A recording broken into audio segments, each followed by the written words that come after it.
1.1 1.2 1.3 1.4 1.5 எனும் பிரிவினையுடன் வலதுமுனை விதியை பயன்படுத்தி integral over 1 to 1.5 x² dx க்கு தோராய மதிப்பு காண்க.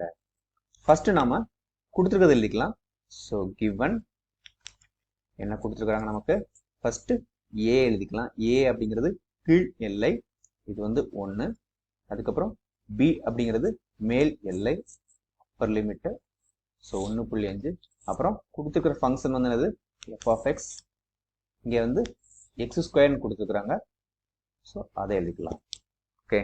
சோ நமக்கு கணக்குக்கு தேவையான இடைவெளி கண்டுபிடிக்கலாம். சோ இடைவெளிக்கான ஃபார்முலா என்னது, h is equal to delta x is equal to b minus a by n.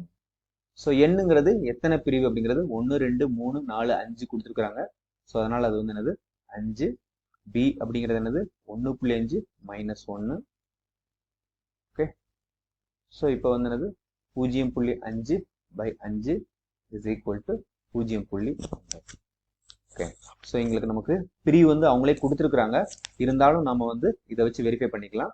So கணக்கு தேவையானது x0 வந்து நமக்கு கீழ் எல்லை, அதாவது லோயர் லிமிட் 1. அதுக்கப்புறம் x1 அப்படிங்கிறது என்னது 1 கூட்டல் இந்த 0.1. சோ அதுதான் இங்க கொடுத்துருக்காங்க. சோ 1.1. அதுக்கப்புறம் x2 அப்படிங்கிறது 1.2, x3 அப்படிங்கிறது 1.3, x4 அப்படிங்கிறது 1.4, x5 அப்படிங்கிறது 1.5. நமக்கு வலது முனை விதியை தான் நம்ம பயன்படுத்த போறோம். சோ அதனால நமக்கு x0 தேவையில்லை, இருந்தாலும் நாம கொடுக்கிறதுக்காக எழுதிக்கிறோம். இப்போ நம்ம வந்து ஃபார்முலா எழுதிக்கலாம். சோ வலது முனை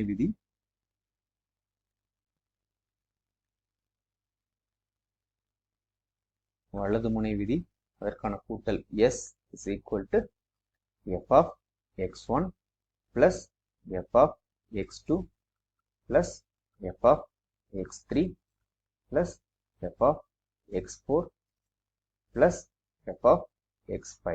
ஓகே. ஸோ இங்கே கணக்கில் வந்து என்னது n வந்து 5 தான். ஸோ அதனால f of x5 வரைக்கும். அதுக்கப்புறம் நமக்கு இங்கே டெல்டா எக்ஸ். இப்போ நம்ம என்ன பண்ண போறோம் அப்படின்னா வந்து வேல்யூஸ்லாம் சப்ஸ்டிட் பண்ண போறோம், அவ்வளோதான். ஸோ இங்கே கேபிட்டல் எக்ஸ் ஈக்குவல் டு, நமக்கு கொஞ்சம் கவனமா இருக்கணும். இங்கே வந்து என்னது f of x1 டேரக்டா x1 x2 போட்டு அப்படியே கூட்டி எழுதிடக்கூடாது. Okay. So f of x1, f of xங்கிறது என்னது இங்கே x².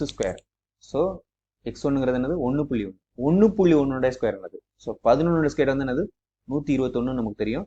ஸோ அதனால 1.1 ஸ்கொயர் வந்து என்னது 1.21. ஓகே. ஸோ கூட்டல் நமக்கு f of x2ங்கிறது என்னது 1.2 ஸ்கொயர். ஸோ 1.44, ஏன்னா 12 ஸ்கொயர் வந்து 144 நமக்கு தெரியும். கூட்டல் அதுக்கப்புறம் f of x3ங்கிறது என்னது 1.3 square. So 1.69. f of x4 அப்படிங்கிறது என்னது 1.4 ஸ்கொயர். அதுக்கு வந்து என்னது 1.96 பிளஸ் f of x அப்படிங்கிற x5 அப்படிங்கிறது என்னது 1.5 ஸ்கொயர், 2 மடங்கு. ஸோ நமக்கு 2.25. நம்மளுடைய பெருக்கல் பலன் வந்து என்னது இங்க டெல்டா எக்ஸ் 0. ஸோ இப்போ இதெல்லாத்தையும் நம்ம கூட்டும் போது நமக்கு என்ன கிடைச்சிருக்குது அப்படின்னா 8.55 கிடைச்சிருக்குது. ஸோ இங்க 0.1. So this is equal to 0.855.